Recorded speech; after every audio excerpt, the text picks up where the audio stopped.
Hi, honey. Howdy, howdy. Hello again, hello again. Hello again. My head is full. Smoking. Now, we threw out Smoke Coon 4 years ago. 3.5 years ago. Can you believe, though, that it's been 4 years since Smoke Coon made the debut? It doesn't seem like it should be that way, but it's true. 4 doggone years. Did you guys know? 4 doggone years. You who says Bunny, Calli, and then you have like a distressed face and 2 peanuts together? What's wrong with you, man? I'm not here to shame you, but I just noticed that and it was strange. Feels like yesterday I was sitting waiting for cringe. Well, I mean, it was delivered, but... I mean, some people liked it, though, is the thing. Maybe they were so confused. Why do I like this? This makes me cringe, but I can't look away in a good way. Doesn't make any sense.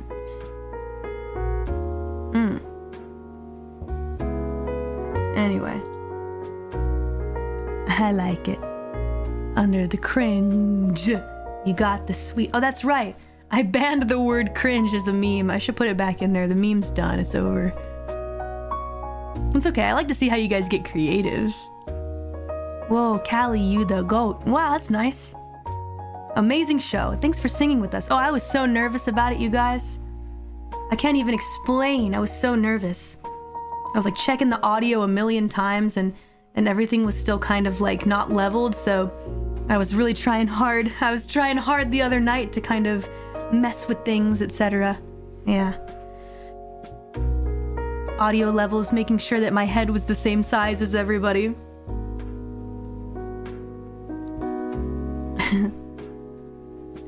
I didn't expect how you 5 were actually genuine. Yeah, I mean, I feel, though, that the people that were in charge of picking the members from Holo EN for Holo EN shared a lot of the same sentiment as the general community.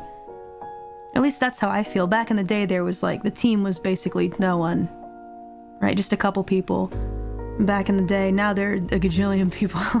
But back then, the team was so small, and I believe that they were pretty big fans of Holo JP, so it made sense that they also kind of had an expectation for what they wanted. You know, I think you may notice something about all of us in Holo EN. It's that we all have a similar vibe of, how to say...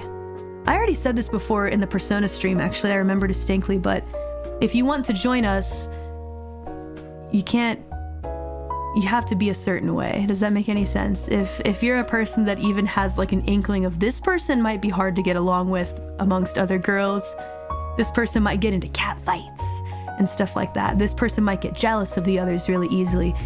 If you have even a smidge of that visible in any way, and they're really good at reading people, they will figure it out immediately. And then you will not be inducted in here. Does that make any sense? They're really good at reading people.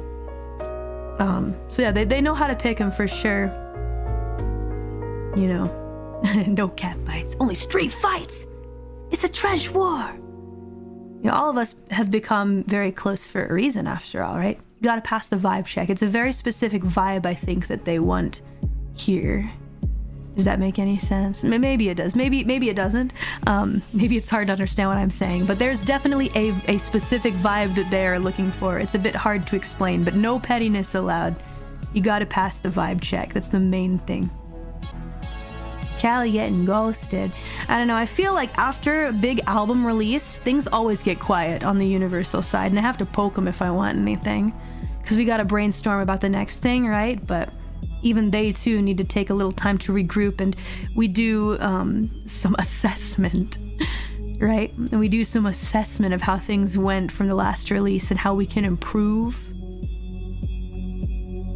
I have many notes, and I'm supposed to have a meeting where I say the things I feel.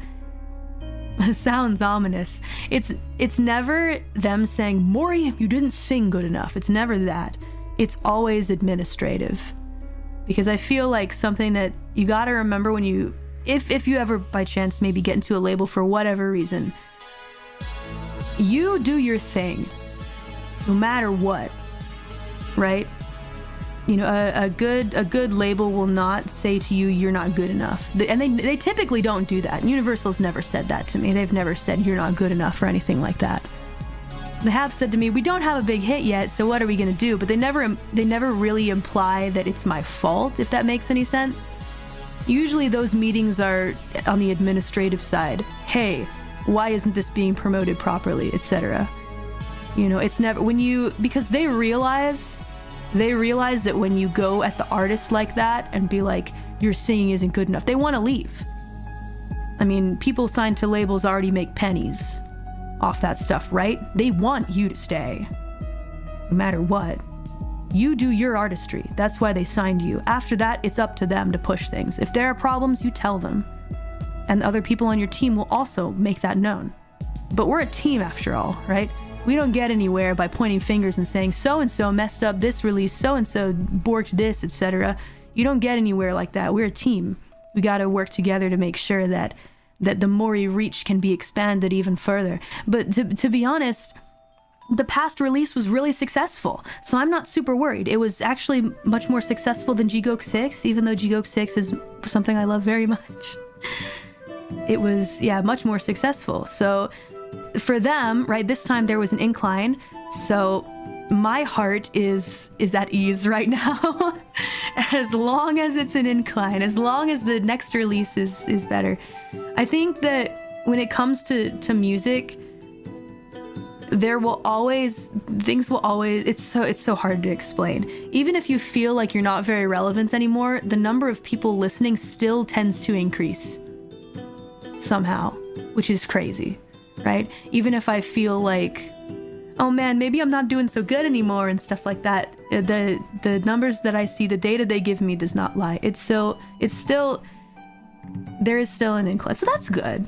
But yeah, relevance is so subjective, right? You can't really, it's weird because something that I realized in this industry is that in terms of like metrics of measuring success, right? They're so weird because you may see somebody who is an absolute legendary musician, and when they post about a new song on Twitter or something like that, it'll get like 400 likes, right? But you think to yourself, isn't this a legend? Shouldn't they have a gazillion likes on it? No, because that's not where they are big, if that makes any sense. Same thing with legendary mangaka. When they post some illustrations up on the Twitter or whatever, and there are other people that are doing so much vastly better, but they are still so legendary, it doesn't make any sense. That's why it always confuses me in terms of like numbers. When I look at numbers and compare and contrast, and comparison is the thief of joy, that is true. But I don't know, my mind is kind of analytical about this kind of stuff where I want to understand. That's why Miura never popped up on TikTok. I don't think you're gonna see Miura popping off on TikTok, I'm not gonna lie. It's just so interesting, the data. I can't help it. I'm so interested in the data.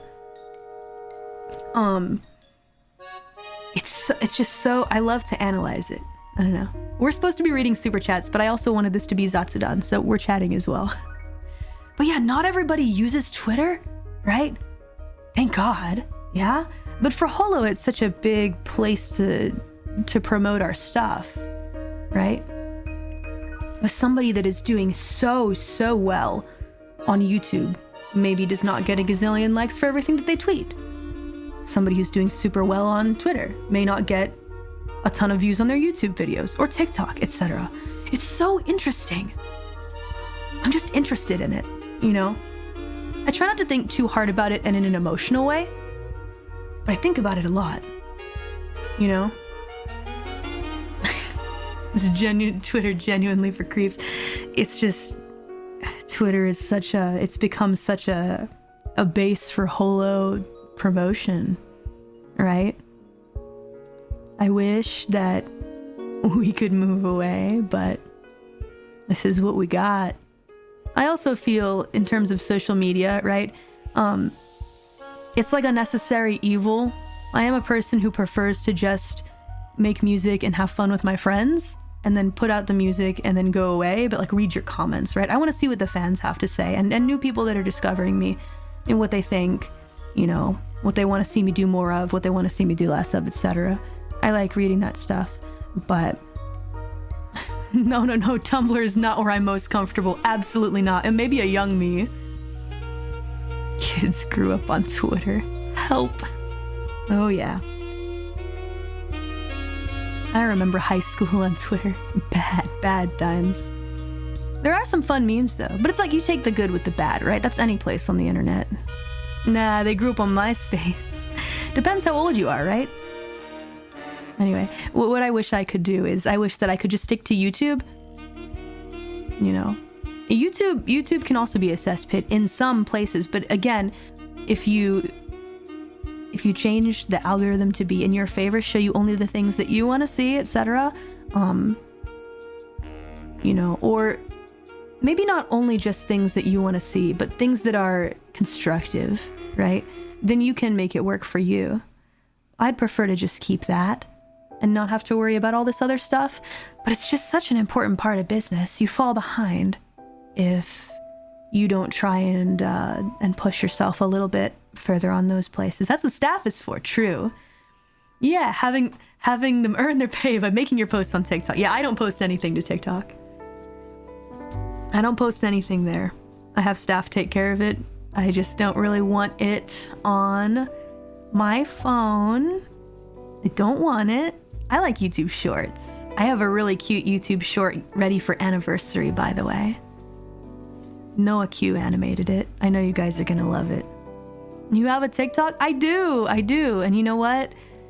That's, see, here's the thing. TikTok is whatever. It's like any other place on the internet. There are good people, there are bad people. That's just how it goes. I want to grow a little bit, right? I'd love to continue growing, because it's nice to grow. But TikTok is just such an interesting place. I still welcome some of them who are cool people from TikTok. Hey, you may say there are no cool people on TikTok, but what about Bibu? Bibu watches TikTok. I think she's cool. I would want her to be a part of my fan base, right? So there are cool people. But yeah, in terms of TikTok, see, I was never really too into it, but then something happened, right? There was like an opportunity that was offered specifically to people members who were doing well on TikTok, and I thought to myself, well, dang, you know, if I'd known that this was going to happen, I would have pushed a little bit harder on TikTok, you know? So there's just a lot to think about. You got to actively be trying to grow a little bit, right? So that's why I think to myself, well, let's just try and push, right? That's why I'm kind of glad that, you know, some of these more like mandated streams are kind of going down, because I've done so many mandated streams that I have to do and streams that I don't feel like I'm growing doing. Does that make any sense? Rah! Enough! I have so many plans for how I want to like expand the deadbeat skeleton army, right? I have so many plans, but I can't do them because of all the mandated streams that are not really branching more outward, you know, playing different games that might get people to go, hey, who's this? You know? So yeah, it's just kind of another crusade for more skeletons. Yeah. So when people talk about natural growth, I mean, I'm trying to think about what that is, right? People say it's not shorts, and that's fine. The reason that I make shorts is not, I've now realized that it isn't to grow a dedicated fan base. I've kind of learned that while I've been posting shorts. That's not how it works. However, I keep posting them because when I look through the comments, I see a bunch of regulars that are enjoying them, and I think it's good promotion. And again, it's a situation where, for example, why people hire people to play their games, even if not everybody that watches that streamer is going to buy the game, right? It's in the back of your mind. You know about it. You'll talk about it with your friends because you saw it. It's just another outlet for promotion. I'm not actually aiming to grow the skeleton army, right, by posting shorts. I just think it's good promotion, and I love seeing how much the regulars love them. So that's why I do the shorts. And also good for getting songs out there too. You can't deny that there is some level of I guess, meta? Giving you guys content in different ways. If I can do it, I want to do it, right? In terms of natural growth, I'm here because of your singing. I think that's enough. I think so too. I think there are actually a ton of deadbeats that don't watch streams, but just really enjoy my songs. I'm happy with that. Thank you. I got Scarlet Nexus because you played it. See, that's when the marketing campaign goes real well. But, yeah, I feel like... What was I even talking about?